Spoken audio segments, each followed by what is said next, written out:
ఈ నెల 31వ తేదీ నాడు రాష్ట్ర వ్యాప్తంగా అన్ని కలెక్టర్ ఆఫీసుల ముందు నిరసన కార్యక్రమాలు చేయాలని చెప్పి మా TUCI రాష్ట్ర మహాసభల పిలుపులో భాగంగా చలో కలెక్టరేట్ కార్యక్రమాన్ని మేము పిలుపునివ్వడం జరిగింది. కార్మికులందరూ అధిక సంఖ్యలో పాల్గొని దీన్ని విజయవంతం చేయాలని చెప్పి కార్మిక వర్గానికి మేము పిలుపునివ్వడం జరుగుతుంది.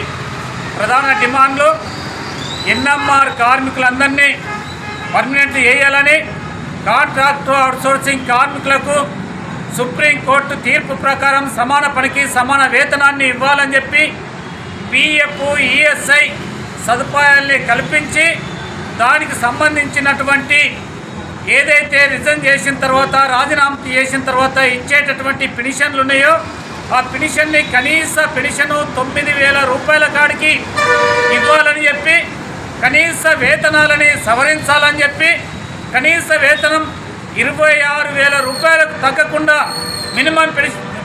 మినిమం వేజెస్ అనేటటువంటిది 26,000 రూపాయలు ఇవ్వాలని చెప్పి మేము ప్రభుత్వాన్ని డిమాండ్ చేస్తున్నాం. అదేవిధంగా కార్మికులకందరికీ వాళ్ళ సమస్యలని ప్రధానంగా అన్ని రంగాల వర్కర్లు అలా వేతనాలని కనీసం 11 సంవత్సరాలు అవుతుంది సవరణలు చేయక. గత ప్రభుత్వం BRS ప్రభుత్వం 10 సంవత్సరాలు ఉన్నది, వేతనాలని సవరించలే. ఇప్పుడు కాంగ్రెస్ పార్టీ అధికారంలోకి వచ్చిన తర్వాత కూడా నేను వచ్చిన తర్వాత 100 రోజులలో ఈ హామీలన్నింటినీ అమలు చేస్తానని చెప్పి అన్నది ఈ ప్రభుత్వం కూడా పట్టించుకోవటం లేదు.